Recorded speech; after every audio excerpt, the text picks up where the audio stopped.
Here we go. 3, 2, 1. Crisp. A crisp root beer energy drink. Ooh, root beer energy drink. Yeah, I didn't expect that. Yep. What's it called? It is called Bum Energy. Chris Bumstead, he's a bodybuilder. He has a line of energy drinks. They are amazing. We are not sponsored. Hopefully, we will be at some point also with Black Rifle Coffee. Black Rifle Coffee. We are not sponsored. I hope to be in the future, though. One day. One day over the rainbow. But root beer. Interesting. You a root beer guy? I am a root beer guy. God, I've never liked it ever growing up. So this one's good. They have a Dr. Pepper flavored called Dr. Bum. It's also very good. Okay. I went to the Coca-Cola museum in Atlanta a couple weeks ago, and I was trying a bunch of flavors, and I found out what the after flavor of root beer is called. It's called Beverly. By itself, it's absolutely god-awful. Oh, God. So bad. Oh, they let you taste it? Yeah. Yeah. Oh, yeah, God. yeah. Is it a root? No, it's just like whenever you drink root beer and that aftertaste, that's what it is, but it's just that. Okay. It's awful. You don't get the oak or the vanilla. It's just that. It's called Beverly. It's awful. Okay. I tried this other one. It was a Fanta flavor and it said China. So it's a Fanta flavor from China, I'm assuming. And it literally tasted like barbecue sauce. You told me about that. Yeah. When we was at the theater. Yeah. I was just like, Yeah, that's kind of weird. And it was another one that was called Thumbs Up. And it just tasted like watered down Coke. So I gave it a thumbs up. I would have given it a thumbs down. Ouch. Well, it's called thumbs up. Give it a thumbs up. Come on, be nice. Thumbs up. You always say you're trying to Be positive. Be positive and say nice things. So just do that. All right. What are we here for, Bryant? Uh-oh. We went to the movies and we saw Captain America. Captain America. World it. I'll just say it. Okay, I'll just say it. Captain America: Brave New World. Well, we watched it, but we also kind of didn't watch it. Yeah. Well, I kind of didn't watch it, but yeah. I was more in tune with the movie. You had ulterior motives. No, you didn't. No, I didn't. I originally was going to go watch this. Okay, so Captain America: Brave New World is a 2025 American superhero film based on the Marvel Comics, featuring the character Sam Wilson, who is now Captain America. Produced by Marvel Studios and distributed by Walt Disney Studios Motion Pictures. It is the fourth installment in the Captain America film series, a continuation of the television miniseries Falcon and the Winter Soldier that came out in 2021. It is the 35th film in the MCU. It was directed by Julius Ona from a screenplay by Rob Edwards with the writing teams of Malcolm Spellman and Delon Muslim and Oman and Peter Glens. That was a lot. Stars Anthony Mackie, and I'm so sorry, buddy. Anthony Mackie as Sam Wilson, who is Captain America, alongside Danny Ramirez, Shia Haas, Carl Lumbly, Zoa Rockmore, Giancarlo Esposito. I'm the guy who played Glenn from Breaking Bad. I'm sorry, it's late. We're doing this at 10 o'clock at night. Yep. And then this comes to one of my points of the film. Liv Tyler and Tim Blake Nelson, who play Betty Ross and the leader, who are both Incredible Hulk characters. Mm-hmm. Harrison Ford's also in this film. He is replacing the amazing but late William Hurt, and he is playing President Thaddeus Ross. Okay. So yeah, that is a quick little blurb of the film. Do we want to go through the plot, or do you want? Then let's start with initial thoughts. Initial thoughts. Have you seen the trailer? Like anything? I saw the trailer. Okay, and that's when I knew the Red Hulk. Okay. I mean, you see Red Hulk. So yeah, the trailer. And you see the wings cutting through that car. I think it kind of. This is one of the times I'll say the trailer definitely summed up the movie. They added a lot extra details to the film. I would very hard. I would disagree. You would disagree? I would disagree very hard. Okay. This film did not tell you what the story was because there was no story. I'll give you that. it was a strange one for me to even. It's one of the. Well, I was confused, and even when I was leaving the theater, I asked you. I was like, "So is this the? This is the Anthony Mackie from the Marvel Universe modern, but we go back to what's the character? No, it's that was fighting the Hulk. Abomination. Abomination. Yeah, and I was like, wasn't that the Tim Roth Abomination? And it was, and you was like, okay, and it's what's his name? It's American History X. That played the Hulk. X? No, American History X. Edward Norton. Edward Norton. I was like, this is the Edward Norton Hulk. So a lot of people don't remember the Incredible Hulk movie. Yeah. It's in the MCU. Mm-hmm. And the reason why we actually don't have any more standalone Incredible Hulk movies, I just found this out through my research, is when all the major movie studios were like, oh, well, when Fox did X-Men and it was a box office smash success, they made a lot of money. Oh yeah. All the other studios were buying up all superhero properties. Yeah, like Sony got Spider-Man. Yeah. So Universal got Incredible Hulk. And there's a tiny clause in there that they can't do any more Incredible Hulk movies without Universal. Wow. So when the MCU was created, they couldn't do any more Incredible Hulk standalone movies. The clause did not include him being in the Avengers. So that's why he's still in the Avengers. Yeah, because it's still storyline based on. Yes. Yeah. Okay. And that's why they could do She-Hulk and include him. It's because it's not his property. He just appears. Did you watch She-Hulk? It wasn't good. Okay, I haven't seen it. I didn't like it. We don't have to go down that track because that'll probably get us Did you canceled. see Falcon and Hulk? I did. I haven't Falcon seen that. and Winter Soldier. So the only Marvel MCU TV shows that I have enjoyed was Falcon and Winter Soldier and Hawkeye. Hawkeye I enjoyed. Well, and I'm talking about Disney Plus Marvel TV shows. I'm not talking about Daredevil, Jessica Jones, and all those that were on Netflix. Those are really good. I enjoyed all those, especially Defenders. I really enjoyed it. But I'm talking about the Disney Plus ones. I got you. So, I did see all of them. No, I didn't watch Miss Marvel. I haven't watched Miss Marvel yet. But I enjoyed Hawkeye the most. But I did watch Falcon and Winter Soldier, and I have one of my acting teachers is actually in it. So, really? Yeah, in the pilot episode, she plays the senator. Okay. Yeah. So that was kind of cool. Nashville based? Huh? Is she Nashville based? Yeah. Okay. She's Nashville based. Yeah. So I thought that was kind of cool. I always text her when I get to that point when I re-go through it. I'm like, hey, got to your part. Is there any, I guess since I've never seen it, is there anything that carries over from that series? Okay, so that would be clueless to it. That's also one of the confusing things. It's because you're watching the film and he's struggling with his mantle of being Captain America, right? Yeah, you could tell. That was his storyline in the TV show. And they had given him a catharsis in the TV show. So it's kind of weird when the beginning of a story of a separate project gives you a similar storyline and you finish that storyline off and it's done. Yeah. And then you bring it back for the film or the next appearance of this character and he's still going through it. Yeah. It's kind of like, why am I watching the TV show then? Yeah. You know what I mean? Yeah. It's kind of weird. It's kind of like this. I think he did. I want to say he overcame that mountain on this one. I think. I was so confused by the movie. He overcame it in the TV show. Did he too? Okay.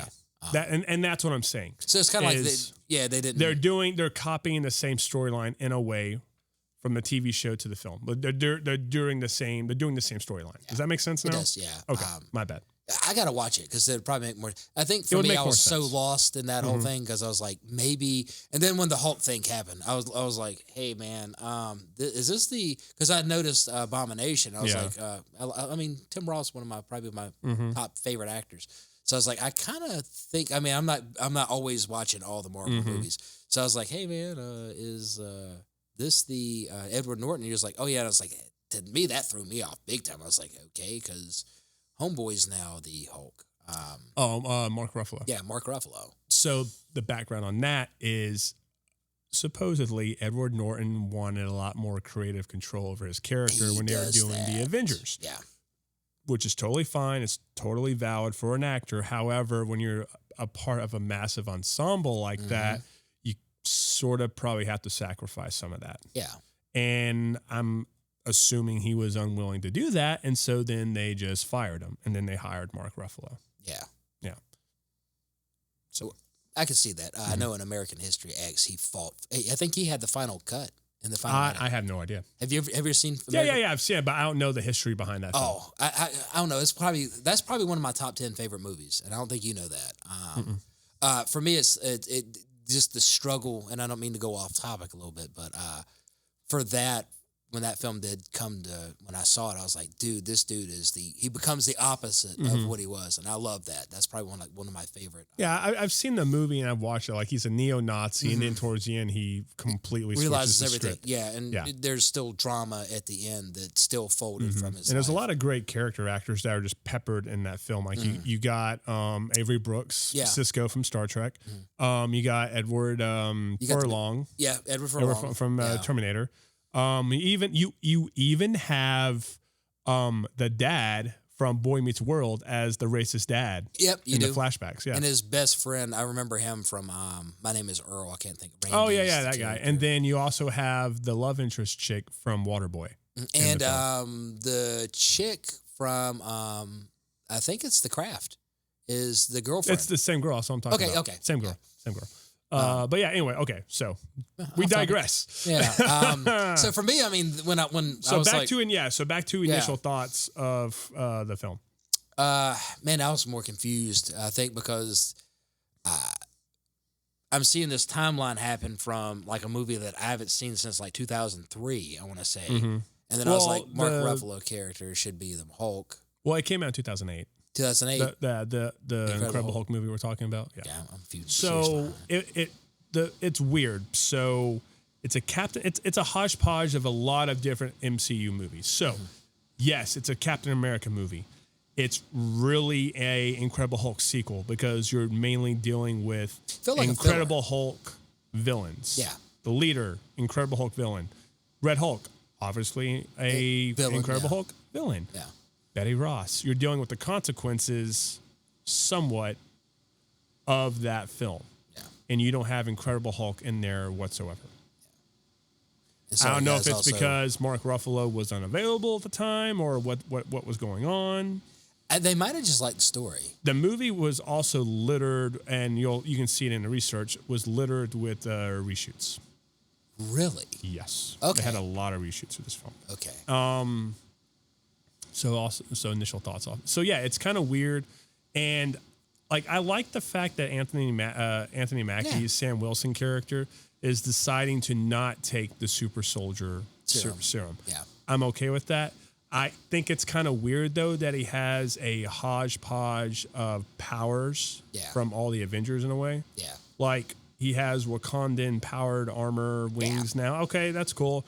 His helmet, he's got the nanotech. From like Ant-Man and stuff. From Ant-Man and Iron Man. Yeah. I like the Red Wing thing. Like I've always liked him having that little remote control. I think that was probably my favorite thing. That was like, awesome. he would. I mean, a soldier that had that much research and development, they would have something like that. Yeah, exactly. And I mean, Danny Ramirez as the new Falcon was okay. I mean, he definitely served his purpose as sort of like plucky comic relief. Yeah, for the most part. I mean, he makes a very small appearance in Falcon and Winter Soldier. Okay. He's actually his like U.S. Air Force handler in the TV show. I caught that from the beginning. And then when he gets the wings, I was like, how the hell did this guy get off the base? You know, when he's like, the scene is he's like, you can't be two places at one time. And I kept thinking, I was like, is he going to be the Flash now? I mean, in my mind, I was like, are they going to give him another power, you know? And then you realize that he gets his own set of wings, and I was like, "Oh, that's pretty interesting." I know. I mean, I like the fact that they finally addressed the giant celestial thing that's just chilling in the Indian Ocean, and that's happened since the Eternals, which came out during COVID. Yeah. So they're finally dealing with that. What, 5 years later now? Yeah. So that's interesting, and I like how they tied in Antimanium. Antimanium. I can never say it right. Adamantium. There we go. Yeah. There we go. But like also, I think it's like on par with vibranium for like. I would like say strength-wise. There's really no such, and like the wording of that line that Harrison Ford says in the film does not make sense whatsoever. It's more indestructible. It's either indestructible or destructible. There's no levels of indestructibility. Yeah, like matter or antimatter. You got one or the other. Exactly. Now one might have more strength. Yeah, properties. More lightweight, maybe. Yeah, exactly. Yeah. But like it's either or not. There's no in between. Yeah. So that didn't make much sense, but that's okay, whatever. Yeah. Okay, so those are the initial thoughts. Yeah. Let's go through the cast and then give our thoughts. Okay. Oh, whoops, I went to the plot. I'm sorry. Okay, so Anthony Mackie as Sam Wilson, Captain America. How are you feeling about this so far? I like him as the character. I've personally love him as Falcon. Yeah. My question to you would be, how are you liking him in the Captain America role now? Because it's still Sam Wilson, but now he's taking over the Captain America. Yeah. And they always pass the torch. Even. Yes. I like that he's conflicted. That's one of the few things. Like I was so confused by watching it, and I kept thinking maybe I'm missing a TV show or something. I was, and then the whole Hulk thing. But for me, when I was watching, I was like, okay, I like the struggles he's going through. I like that he's like the Isaiah character. The one soldier. Older dude plays Ishmael or Isaiah. I think his name was Isaiah. Who are you talking about again? They go to the gym. Isaiah. Yeah. Isaiah Bradley, I think. Yeah. Also in the show.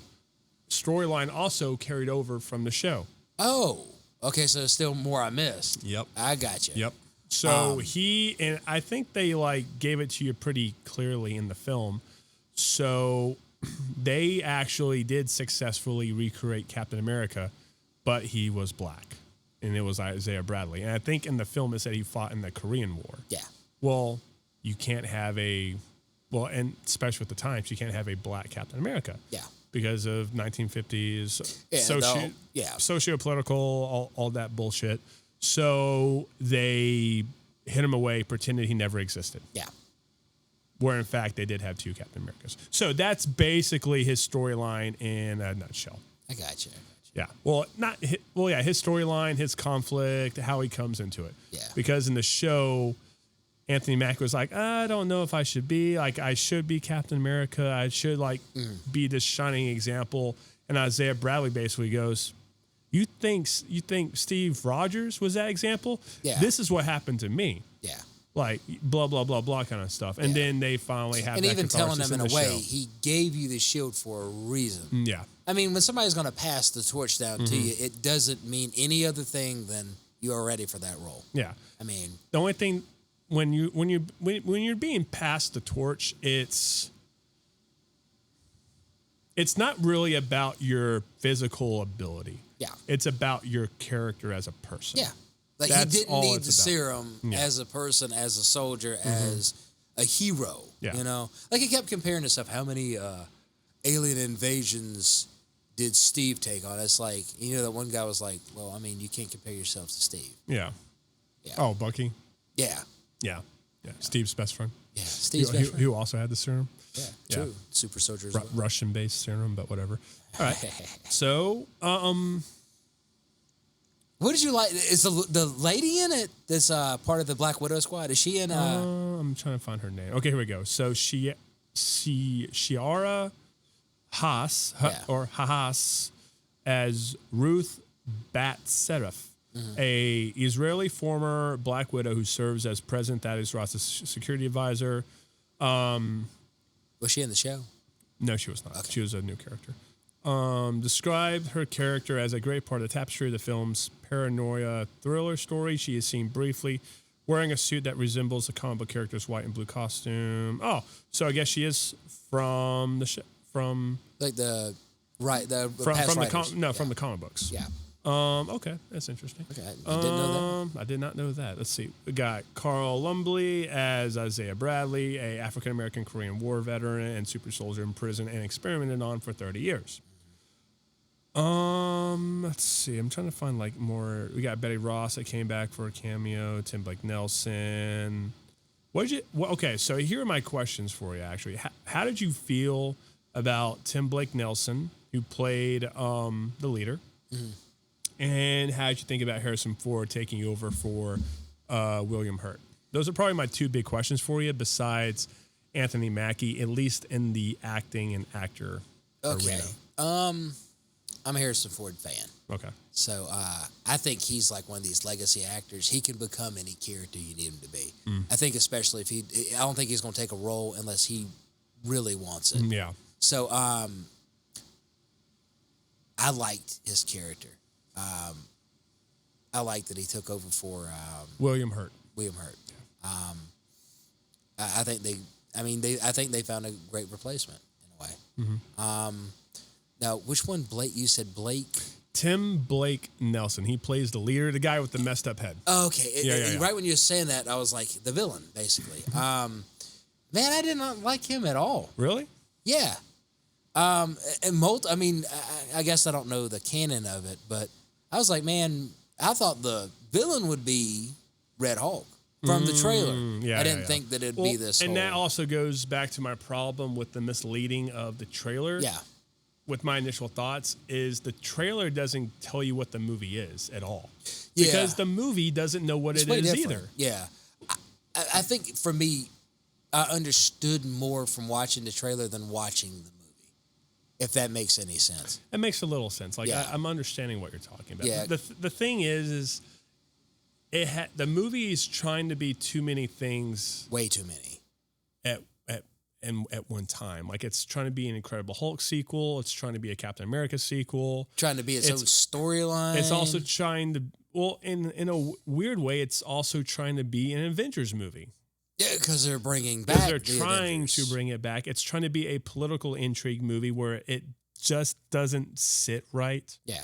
Like this, for whatever reason, the scenario just doesn't make sense. Yeah.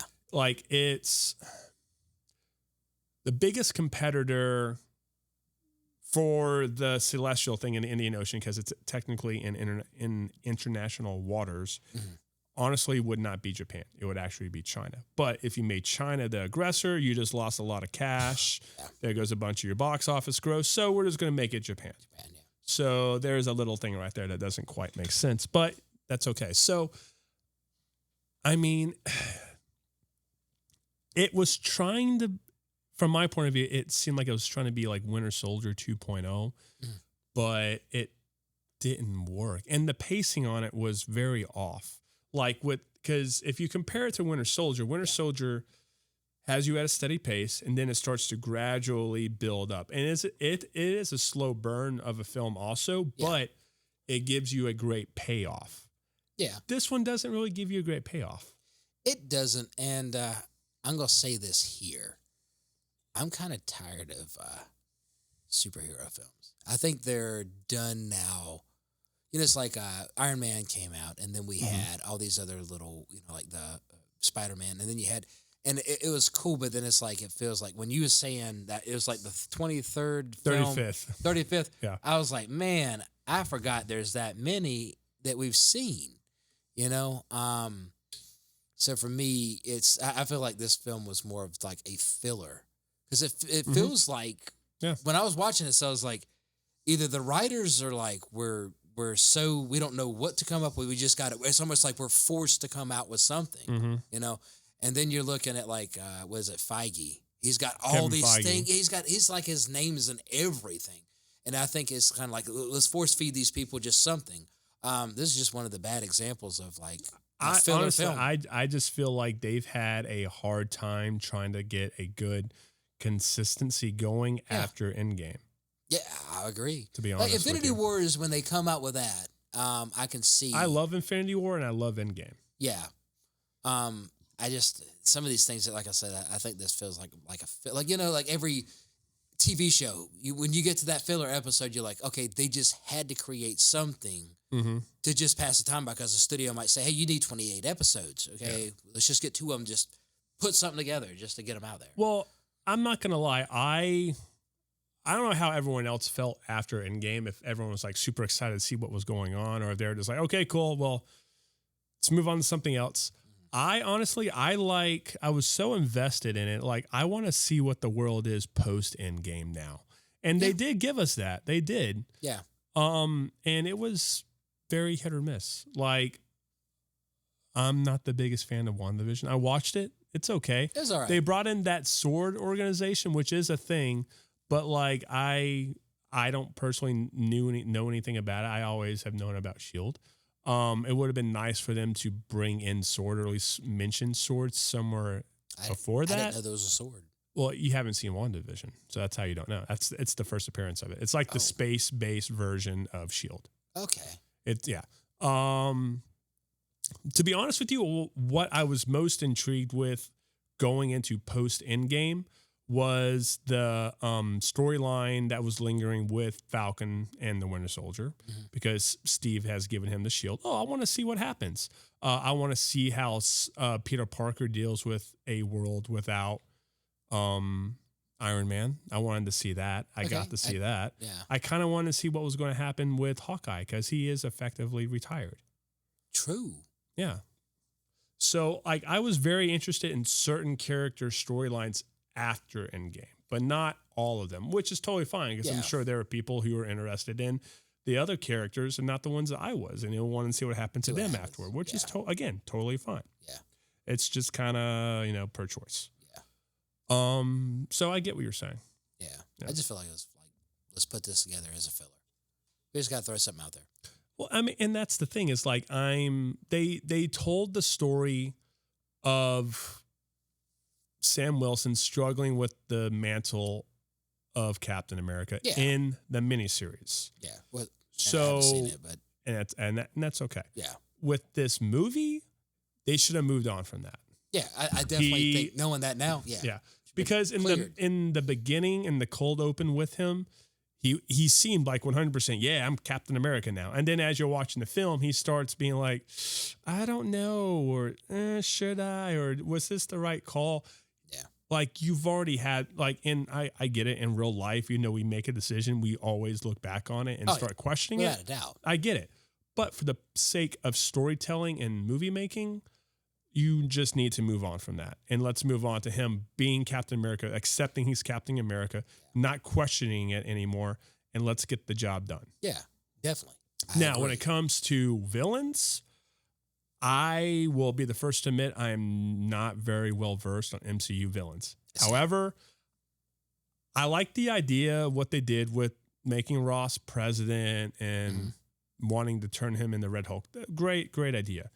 I just don't think doing it in a Captain America movie was the way to go about it. Yeah. Honestly, I really don't know a way to go about it. In my research on going online and stuff, I mean, possibly making him like an Avengers level villain, because one thing I do agree with is having a no-powered human, Captain America, Falcon, whatever, go up against a Incredible Hulk level type villain. Like, what's the catharsis of the fight? How are you going to have an ending to that fight that makes not that it'll make sense, but what'll make emotional sense to the viewer? Yeah. Does that make sense? Yeah. Okay. I just said sense. A lot. Sense. Turn into a drinking game. I know, right? How many times is it going to say sense? How many times did I say it? 6. Okay, here we go.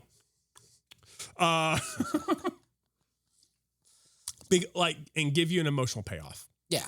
Because we're watching it, and I don't even think I said it out loud, but I thought this. So this is going to be a spoiler alert. It's spoiler alert. How that fight ended when Sam talked him down, it made sense because he's using his best attributes.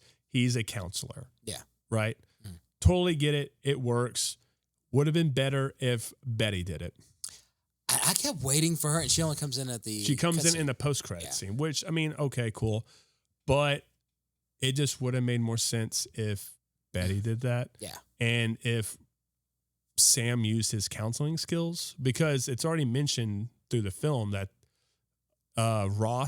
Betty and Thaddeus have a strange relationship. Very, So if Sam used his counseling skills to convince her to show up, and then use her to talk him down, it would have been a better ending, in my opinion. That's just me.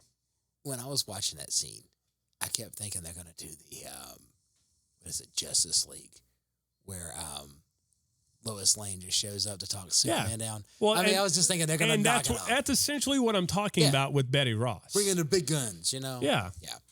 I mean, look at it this way. Like, through every appearance with Sam and Thaddeus in the same scenario and scenes, they're always against each other, because Sam is always on Captain America's side, and Thaddeus and Captain America are against each other. I mean, Thaddeus broke up the Avengers. Yeah. With the Sokovia Accords. He broke them up. And even Sam mentioned that. Yeah. Yeah. Yeah. He's like, why do you want to put them back together when you broke them up? Exactly. Yeah. So, I mean, well, those are my 2 cents on that. But yeah, okay. So, to Tim Blake Nelson, I've met Tim Blake Nelson. He's a really cool guy. Like, we did a Zoom thing back during COVID. So I remember, I think So it was really interesting listening to him talk and pick his brain about acting and stuff like that. Yeah. So that was really cool. I even auditioned for one of his films. I didn't get the part, but it's okay. No, he played the same part in the Incredible Hulk movie, and honestly, I'm very happy to see his character and his story continue. Yeah. Love that. Harrison Ford, great actor. Love him. Yeah. I would love to work with him. I'd love to work with Tim Blake Nelson. Yeah. Harrison Ford had very big shoes to fill with taking that over from William Hurt, because William Hurt just embodied that role so well. Yeah. I don't know how, but he just did it. Yeah. Something about how he is as a person and how he reads on camera, just like it just feels like Thaddeus Ross. Yeah. You know? So he had big shoes to fill. No without doubt. Did he fill them? I think he did. I think he did justice. I'll be honest though, I also think like that's one of those roles where like someone takes it over, but you're all in the back of your head, you're thinking about that other guy. Yeah, like what would he have done? Exactly. Yeah. Now, what I thought was very interesting and very compelling, and I mean, it might have actually been the best performance of the whole film, is watching him try to not be Red Hulk. Yeah, I definitely did. And the Tim Blake Nelson character, I got to say, one of my favorite things about his character, he's a super smart guy, and he keeps getting destroyed in a way by Sam screwing things up every time. And he's like supposed to be, I think that's my favorite character. I want to say strength and flaw, because here's this character that's supposed to be so smart, and he's getting outwitted by like a regular IQ kind of guy, you know? I get that. I have a different point of view on that. Oh, okay. My point of view on that is, if this dude is so smart and he can calculate the percentages of this happening, why is he being outsmarted in the first place? Yeah, I kept thinking this. Does that make sense? Yeah, and it's almost like it's a case of, because you start getting really mad about it too. Yeah, and it's also sort of the case of, I don't know the best way to word this, but the writer isn't as smart as the villain. Yeah. Does that make sense? If the writer isn't as smart as your villain, then you're going to make your smart villain actually dumb. Does that kind of make sense? It does. Okay. I kept thinking, especially with like super smart people. Yeah, like brainiacs. And stuff. Now it's one thing to say like you're super capable in these sort of fields that were like you can't predict anything. But if you're super like well-versed, all the time. Yeah. But if you're one of those characters that's 2 steps ahead of them at all times, I would say give them one moment, one opportunity where they failed. Yeah. Don't have it happen consistently. Yeah. And it's happening, like, even though his plan's going off with a hitch, he's still getting like hit with roadblocks. Yeah. A lot. Yeah. Does that kind of make sense to you? It does. And I get his character why he was so mad, like on the aircraft carrier thing with the ocean. Mm-hmm. That would have been a global event Yeah. of seeing Red Hawk instead of an American event where it happened at the press conference. Yes. I just dropped a can. Yeah. I was trying to make a dead silent so we can kill that in the edit, but I'm going to ask you something. This is something that just popped in my brain. I was going to ask you that night, too. Harrison Ford wearing Air Force One. Did you feel it tied into the movie Air Force One? He had some finger pointing moments. I'll tell you that. Yes, he did. When I saw that, it's almost a sequel to Air Force One 20 years later. Yeah. Yeah. And I was going to ask you that. I was like, he's wearing the thing. He was the president at that time. Yeah. And I was like, man, and I was like, that is, if they played it off like that, I was like, that's kind of cinematography, like beautiful. It's almost like it's the unofficial sequel to Air Force One. Except for he's a different dude. Different name, guy, different name, different tactics, different everything. People, yeah. Yeah. But I saw that and I was like, looking, he's got the jacket. And I was like, I wonder if they threw that in as like a little Easter egg, just for somebody. I mean, if you look at footage of all American modern day presidents, they're wearing suit in the little American pack lapel. Yeah, but this one said Air Force One, like directly on the jacket. I was like, well, he probably came from Air Force One. I'm sure he did. And it's like an Air Force One jacket. I know. You're on. Okay. I was just saying, I wondered. Okay. I was like, I wonder if they're playing off the Air Force One. I mean, that's wishful thinking. So. I don't know. I hope so. Yeah, okay. So we've sort of gone through that. Let's go through some production history. What's the budget? What was the budget? Okay. Right now it's a lot. Let me find that real fast for you, sir. The budget was $180 million. It's raked in $289.4 million. So it is a box office success. Was it shot in Georgia? Oh, well, it had to be shot in Georgia. Okay. One thing me and Brandon was talking about. Their CGI backgrounds were atrocious. Well, the one scene was from, like I was telling you, I've been watching The Walking Dead, right? Negan, the outpost, one of his outposts, that satellite, I think it's the same location, without a doubt. Probably. Yeah. Because they shoot all of the Marvel stuff in Atlanta. In Atlanta, yeah. And when I saw that, the very first thing when I was walking out, Brandon was like, I think it was the same location. And, I mean, like, I'm fresh with Walking Dead, so I was like, oh, yeah, the Negan outpost camp. I was like, you know what? I think that was it. They just cut the gate. You know what? I was either distracted in that moment or I had gone to the bathroom because I don't remember that. Oh. Was that when they go into, that's the lab that goes down where the Tim Blake characters was in prison and didn't know about it. Yeah. I vaguely remember that. And yes, that should be the same satellite. Yeah. Yeah, I remember that. All right. So, back in 2015, Kevin Feige said Captain America Civil War was a conclusion of the Captain America trilogy starring Chris Evans. And then his last contracted film, it was also his last contracted film, Chris Evans, everyone.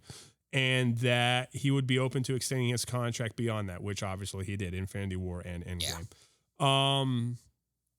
Let's see. By October 2018, they're developing a limited series with Anthony Mackie, Sebastian Stan for Falcon and Soldier. We already talked about that. Malcolm Spellman was hired as head writer of the series, which officially was announced. When Rogers bequeaths the shield. We talked about that already. After the series finale, Spellman and series writer Dylan Musson were revealed to be writing the fourth Captain America movie that continues Wilson's story. Okay, cool. Pre-production, Captain America. I mean, it's not really giving me a lot of interest. It's kind of just like generic. Yeah, it's not giving me anything that's like seems super, super interesting. I mean, it's a dense read right now. It's not super condensed. Yeah. Well, I don't know much about. I mean, I used to when I was a kid. I guess I was a Super Marvel and DC fan. Do you know the whole thing about the Red Hulk? Like, I don't know the story on Red Hawk at all. I was going to say maybe we can talk some about that. I don't, man. I have no clue. But okay, here we go. I'll give you the filming stuff. So principal photography began March 21st, 2023 at Trelith Studios in Atlanta, Georgia, under the working title Rocher. Love they do that. The director wanted the film's action to be grounded and tact. Okay, I know that's something we can actually talk about. How did you think the action was handled? Over the top, man. Me and you was talking about the Gus character. I can't think of his character. Oh yeah, the Breaking Bad actor. Yeah. And he was like, he's sitting there, and then he turns. Oh right. Yeah, because you stood up in the theater afterwards. You was like, first thing, man, I gotta say is that was dead wrong. Yeah, 100%. Yeah. Okay. So the scene that we're talking about, Sam Wilson is going from somewhere to somewhere, and this one mercenary guy intercepts him and tries to take him out, and a gunfight ensues. Right. So at one point, our bad guy is unloading an AK-47 on him, and then he does an okay, interesting reload on the rifle. However, when he goes back to pivot and shoulder his rifle, he literally does it like a 1990s video game character. He picks it up and he goes around his cover, but not in a way where you would make yourself a smaller target. Mm-hmm. Not the official, what somebody would be trained way to do it. Exactly. Yeah. So it's okay, but it's a small little thing that I did not like. You hated it so much. It was like right when the credits. Yeah, I know. Like, by the way, I got to say this now. I stood the fuck up. and I think people was like watching you. I know. I think I agree with you, man. Exactly. A lot of people did be like, oh God, this guy's, yeah. The action was okay. Again, a non-powered human fighting a Incredible Hulk. I don't buy it. Yeah, I like that. At least he was relying on the tech. That's the only thing. But see, that's the thing though. Is like he has a hodgepodge of powers, and without that tech, he's kind of like he can't do anything. He just. And even with that tech, he's not doing anything. Oh, he's very limited. Yeah. Very. Yeah. And you can see that with a Hulk, too. Very limited. But the action was I do feel like the action was a lot better in Captain America Winter Soldier. Yeah, without a doubt. Mm-hmm. It was way better. It was more... planned. It feels planned. Well, it felt more tactical, more also grounded in reality. By the way, they definitely underused the Breaking Bad actor. They underused his character. But he's kind of popping up in everything, which is good. I'm happy for him. Very. But they essentially showed all of his stuff in all of the movie trailers. Yeah, and they put him in the poster, but he's not really in the movie. Yeah, which is very unfortunate. He's just in there, and then he's not, and he's in there, and then when I do break out of that prison, I was like, we don't even know where you're going, dude. Don't even worry about it. Exactly. That's okay. So in May 2023 was not expected to impact production. Oh, the writer's strike and all that stuff. Yeah. Man, that was insane. They already had reshoots scheduled.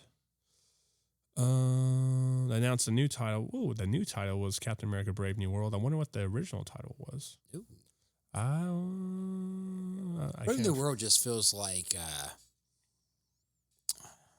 like early settlement for me. Mm-hmm. Oh, and then they also. Never mind. But so filming did take place, a little bit of it in Washington, D.C. Okay. By the way, did you catch that terrible background when they were talking Red Hulk down? Oh, you talking about with the close cherry up blossoms? Yeah, close up. It was man, it was atrocious. It was atrocious. It totally took me out of the film. Because you're looking at that and you're like, oh man, they shot that in a volume or something, man. Yeah. Yeah, I mean, to be honest, we can go over the reception of the film, but I don't really have much left on this one. It's not much. I hate to say it's not too interesting to talk about. No. And we'll probably have some episodes that we There's gonna be not so much. You would think it'd be one of the terribly awesome movies but it really wasn't. I Okay, was expecting a lot from this one. Let me ask you this then. What would you do differently if they? So, how would I put this? I would have made it his own standalone story. I wouldn't have. I mean, knowing now, and I'm going to watch Winter Soldier and Falcon and Winter Soldier, just to kind of, I'm going to make some time to do that, just to kind of do that for myself. But I hate when stories, especially if it's a movie, takes place in the middle of some kind of storyline. I'm like, no. First thing, make it his own story, man. I mean, Sam's got such an interesting character. You're bringing in the new Hulk in a way. Not the new Hulk. Hulk. What do you call it? No, what's his name? Hulk. Red Hulk. No, I'm saying his character was a Falcon. The new Falcon in a way. Ain't the kid coming in? Oh, yeah. My bad. I'm thinking Hawkeye, and I'm thinking Hulk, man, and I was like, there's too many Hawks and Falcons. Way too many Falcons. And I was like, okay, Falcon. Yeah. Yeah, man, I would have. I definitely think, I need to watch the show anyway to tie things together. But I would have made it some story. I like that, like you said, they finally got the celestial. There's aspects of the film I love that finally there's years nice, later. It's nuances they put in. Yeah, it's one of those movies where I feel like they have great parts, but overall it just doesn't work. Yeah. Because putting it together just isn't. Yeah. And I would probably, and I haven't seen the movie in a while, the Winter Soldier, but maybe tie in something where it's Sam and the Isaiah character. Mm-hmm. I would have liked to see that. Like, maybe he's struggling mentally, maybe like an old, like a Logan thing almost, like where he's struggling mentally with some stuff going, and he's got to go back to some island or something, maybe back to Korea to get some fragments. I mean, just spitballing. Yeah. I just would like to see a story like that instead of like what came to be. I love that Harrison Ford, they brought him into the universe. Mm-hmm. I think that's one of the pluses, I think. If somebody said, here's the money, go do it different, I'm going to say night and day, man, from this one. I would find a way to do night and day from this one. Yeah. It's like one of the few films I didn't give too fucks I would about. not include the Incredible Hulk characters because it needs to be its own thing. Well, if you can't get the rights to use it later on, it's like, don't even bring that storyline up. Well, exactly. That's what I'm saying. Or tie it to an Avengers thing where you can have Incredible Hulk. Now, I did like the fact they was talking about bringing the Avengers back. I was like, in a way, that's a cool aspect. Well, and it finally answers one of my questions too, because post Endgame, the Avengers compound's gone. Yeah. I always just wondered, what is the state of the Avengers? There's moments in Falcon and the Winter Soldier where, Anthony Mackie mentions he's an Avenger. In the third Ant-Man movie, he mentions he's an Avenger. Yeah. Okay, cool. You're an Avenger. Is the Avenger still a thing? Is it still active? What's going on here? It's just like they just disappeared. It was sort of finally answered when he says, I want to reactivate the Avengers. Yeah. Okay, cool. Thank you for my answer. Because I've been wondering that for since 2019? That's right. So there's that. What would I do though? See, this is the thing. I'm more versed in DC lore than I am in Marvel lore. I'll give you that. So I don't even know who the villains are for the Sam Wilson tenure of Captain America in the comics. Yeah. So I can't even really tell you. Yeah. What you could do honestly is Baron Zemo is in Falcon and Winter Soldier, so bring him back as a villain, or him and someone else who are street level based bad guys who aren't. I'd watch that. Yeah. And maybe they're going to do a nuclear attack or something. Yeah. And you have to bring him in there, or you can bring Sharon Carter back because she was also in the miniseries. Mm-hmm. And if you want to do a continuation of those storylines in the film, which is kind of what you wanted to do, that's what it seems like. Yeah. Put them back in the movie. It's not going to be Falcon and the Winter Soldier 2.0, but you would be able to raise those stakes because you have more money. Yeah. To make a movie out of it. and you can still make it like ground based. Like it could be a chemical weapon, or if you really wanted to bring in the Incredible Hulk elements, someone stole gamma radiation vials or something, Easy, and you're yeah. trying to get that back. Like you could do something like that, because Or even the homeboy that's dishing out the pills. Mm-hmm. There's these small sporadic bursts in maybe Brazil where these people are going almost Hulk, you know? yeah. They got to investigate, you know? I'd like to see something like that. Or you can even do something like you could do a team up movie with it. Yeah, why not? It could be Captain America and someone else in it. But like I know they also want to make Sam Wilson like his own character and give him his own film, which is totally fine. Yeah. I'm totally down for that.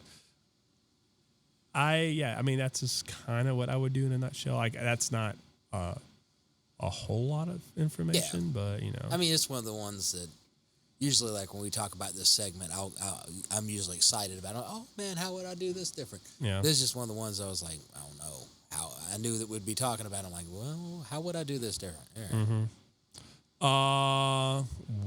What would you rate it? This is one of the few that if I had to pay for a ticket again, I would not go see it. If it was on TV, just as confused as I was, man, I'd probably flip it to something else. And I like Anthony Mackie as the character. I think it just, for me, it was the confusing side of all the stuff. Man, I was just like fucking confused in the theater for me. I mean, the actors, they do save the movie. They do. The actors were incredible. They do, yeah. Like the Gus character. I can't think of his name for that, but yeah, I love this character. Some of the characters were great. The scene with the F-22s and stuff. F-22s? No, Raptors. those were, well, honestly, I don't even remember what airplanes they were, man. I'm so sorry. I like those scenes. Yeah. That was interesting. That was okay. I understand. Well, so to give you context, Sam's last wingman was also shot down. So that's the reluctance you're seeing, and he tells you that in Winter Soldier. So Yeah. that was it. I understand his reluctance to give Danny Ramirez's character the Falcon mantle. Yeah. And to be honest, I really did like the idea of seeing like two Falcons up in the air doing their thing. That was actually kind of cool. Yeah. You know, I thought it was interesting how they were using the shield in sort of new ways. So like now he's putting the shield in front of him, but he can still kind of see. So like he's having ordnance shot at him and it's just bouncing off the shield. That was kind of cool. Yeah. They didn't really do a whole lot of new interesting things with the shield. And I didn't mean to the thing I didn't understand about the shield, right? I mean, like, the Stephen Rogers character, he's got the serum. The Sam's character is throwing the shield like that character. Mm-hmm. I mean, and I'm sitting there going, I mean, I think that's also what throws me off. I'm like, you know, how is he so good with it? Well, he's able to, like, I mean, he's got like the strength of throwing this thing, you know? Yeah. I mean, he's throwing it like Captain America would. That's true. Well, like super serum. I will say this. I 100% do agree with you. You see him in the TV show in like the last episode practicing with the shield. Yeah. But with the ferocity and power that he is throwing it in that film, I do understand what you're talking about. I mean, the vibranium's probably pretty heavy. No, actually, it's almost light as a feather. Really? Yeah. Okay, God, then maybe so Steve like should have been throwing harder. Maybe if you watch Captain America: First Avenger when he first sees it, like that's what Howard Stark's saying. It's like super light, but like twice as strong or something like that. Okay. Yeah. So it's I kept not thinking heavy. like when, you know, he's popping it up and he's got it. You know, it's like the original Captain. I can't think of his name. Rogers. It's Steve Rogers. Yeah. It's not like picking up a cast iron skillet. It's pretty light. Yeah. It's pretty light. I guess I'm thinking in my mind it's got to be something heavier. No. Because it's the shield of America, man. Yeah. Oh, I it know. carries weight. I know. So how I would watch it on Disney Plus, but I probably wouldn't pay for a ticket. I'm sorry, Anthony Mackie. I love you, buddy, but never met you, but I love you. Big fan of your work, but yeah. Not getting. This is the first time we both don't like it. Yeah. Man. Yeah. But you said you'd watch it if it was on. I'll watch it again on Disney Plus because, like, even the third Ant-Man movie, I just rewatched it the other day on Disney Plus. Oh, was that with the Krang character? Yeah, Kang. Yeah. That's another one. So hopefully they bring his character back. I want to see them finish out this multiverse thing. Yeah. And then go on to the mutant phase. That would be very interesting. Yeah. So, okay, next segment. What are you watching now? What am I watching now? Still on Walking Dead. Still on Walking Dead. Fear of the Walking Dead, I should say. I've already finished The Walking Dead. Gotcha. Okay. Fear of the Walking Dead. Elementary. Mm-hmm. There's a few I've got on the playlist that I need to really watch. Cobra Kai is one of them. Yeah. Me and you were talking about that before. Well, at the time that this episode drops, the previous week, the first 3 episodes of the new season of Reacher came out, and I watched all of those. Do you like Reacher? Yeah. What? I'm just, oh man. That's probably one of the shows I just don't care too much for. That's okay. I thought you was going to be like, nah, man, it's all right. That's okay. I went to the same school as that guy. Did you really? Yeah. Alan Richardson. Is he from Florida? So his dad, if my research is correct, I never actually met the guy. Yeah. I think his dad was like an Air Force officer. Okay. And so and I just found this out from a Colbert interview he just did for the show, but he was doing a musical theater degree while he was in high school. So he was going to the same college that I was going to. Okay. We just went at different times. I got you. So my first semester at that college was the year Blue Mountain State finally came out. And so all of my teachers, I forgot he's in that. All my teachers knew him, and they're like, fucking Alan. And I was like, what does that mean? And they literally go, that's how Alan is. Like, he's like that, yes, just not that R-rated. I was like, that's hilarious. I forgot he's in Blue Mountain State. Yeah. Like, for some reason, they were just like, this is hilarious seeing him shove an Oreo up his ass, because that's what happens in the pilot episode. It's like an Oreo up the ass race. It's funny. But so that was cool. And if I ever do get to meet the guy, I'd be like, hey, man, you know Bob Whitaker? And he'll be like, I do. How do you know that guy? I went to your school. So that would be an interesting way to break the ice. But Reacher. Yeah. Okay, second season, does it get better than first? I would say first season's better than second season. Third season's a little bit more of a callback to the first season. Okay. So what's interesting with the whole Reacher character is how he gets thrown into a scenario or an environment, and he has to sort of like make do and learn to operate with these other people, even though he's best at operating by himself. What's weird about season 2 is he's working with his team that he created, which is fine. But I will agree with him, what he said in promotional stuff for season 3. The action was not on point as it was in the first season. Okay. So the second season action wasn't as great, and they definitely tightened it up for season 3. The action's gotten a lot better. Okay. Yeah. I might give it a second watch. Okay. Is that the same story as the Tom Cruise? No. So they are based off of the same books. Okay. But different universe. Okay, because I kept thinking, I was like, they got this big dude, and then they got this little dude that's very strategic. Well, this is the thing. So Alan Richardson actually fits the book's description of Reacher. I got you. And he's still very tactical in the show. Yes, without a doubt. It's one of the things when Reacher came out, and then the second one came out. Well, I'm saying the film with Tom Cruise. When the I actually liked it. Oh, I liked the film. Yeah, without a doubt. It's just when I saw the Alan Richmond. I don't know how to say his last name. Okay. I'm sorry. Rickman. I'm sorry, Alan. Sorry, Alan. When I saw the show coming up, and I think it's Prime, right? Yeah, it's Amazon Prime. I was like, for me, it was confusing. I was like, is this the Tom Cruise, or is this whole different thing? And now you've kind of clarified it's the same book. It's the same character, same books, but like it's not the same universe. Yeah. Like, I'm pretty sure they won't cover those storylines. Like those books, they probably won't do those books. Yeah. So. Okay. All right. What are we going to do next after, what are we going to do next? Let's see. I chose Prey. Yeah, I like Prey. That's but, What would you like to choose? What would you like to do? Let me think.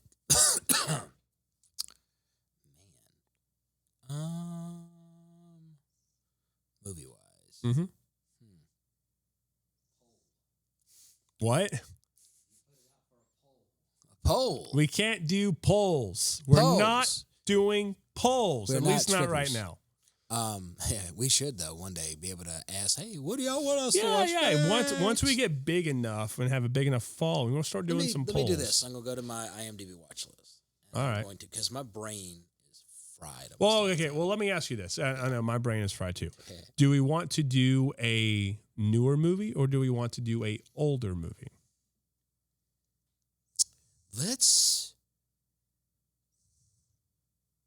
I'm good for anything. Let's do it like a Jason Statham. Okay. How about Transporter? Okay. Okay. There we go. Done. And I was just coming across this, man, and you might appreciate this. Highlander, the new show, is going to have Henry Cavill in it. Oh, I know. God, man. I already know. That's going to be sick. was scrolling through and I was like, that's on my to-watch list when it comes out. I was like, oh. Whenever it comes out. Yeah. Well, like if he uses his same sword skills that he learned in The Witcher, then it's going to be amazing. Without a doubt. Yeah. I'm scrolling through some of this stuff, man. Oh, dude, did you see Nefarious yet? Mm-mm. God, that is good. Nefarious? Mm-hmm. With Sean Patrick Flannery. No, I haven't seen it. Really good. Yeah? It takes place like one location. Probably the most beautiful. Sometimes, like one location sucks. Man, they make this. It's worth watching. Maybe we'll do that one day and talk about that because that is a really good. I loved it. Like super indie film. Yeah, loved it. I'm down for that. Okay. All right. Well, guys, this was our attempt at Captain America: New World Order. Yeah. And we'll be back next time with a new episode. Where we will be covering the movie Prey. Give you a little tease on it. It is a sequel to the Predator film series that was originated in 1987 with Arnold Schwarzenegger, Carl Weathers, all those guys. And this film will be set, it's technically a prequel. It's set in the 1800s, and we will be following a Native American tribe who is being hunted by a predator. And one thing I've been wanting to watch that now, I'm glad you brought that up because it fell so far on the watch list of all this other stuff. It's like, man, I don't know why I haven't even thought about rewatching that because I haven't even seen it yet. But I've heard so much good stuff about it. It's amazing. Yeah. I absolutely love it. And it totally brought, well, I mean, like, I do love The Predator that came out before that. Yeah. Directed by the original writer of the first movie. Very interesting. But yeah, no, Prey's amazing, and it's done by completely different filmmakers. It's a fresh take. What's really cool about it is we'll go a little bit into this, and then we'll cut it off. Your protagonist is a woman, but sort of like what we were talking about with Lord of the Rings, War of the Rohirrim, she is not a Mary Sue. She is not automatically good at everything. You actually watch her train and practice to get good at stuff. Okay. And her motivations and reasonings behind things make total sense. So she is what I would consider technically a tomboy in this film. Okay. And her mother's like, why are you learning all these things? You need to learn to do these things. And honestly, it makes the most sense in the world. She goes, I don't want to learn those things. Makes the most sense in the world. Is it in English or is it dubbed? So what's cool with Hulu is they have a English version and they also have a dubbed version. Okay. And I don't want to say the tribe they are right now because I don't know. I think it's Cherokee. I don't know. Okay. But I'll say it when we do the episode. Okay. Because I'll know by then. Yeah. Because I think it's Amber Midthunder. I think she's Cherokee. And I think she wanted to pay homage to her Cherokee side. I think. Okay. I know she definitely wanted to pay homage to whatever she is, whatever tribe her ancestors are. I will not say until I look at it. Yeah. There's so many Native American tribes. Yeah, exactly. Yeah. Without a doubt. Well, guys, until next time. That is it. A wrap. Stay classy.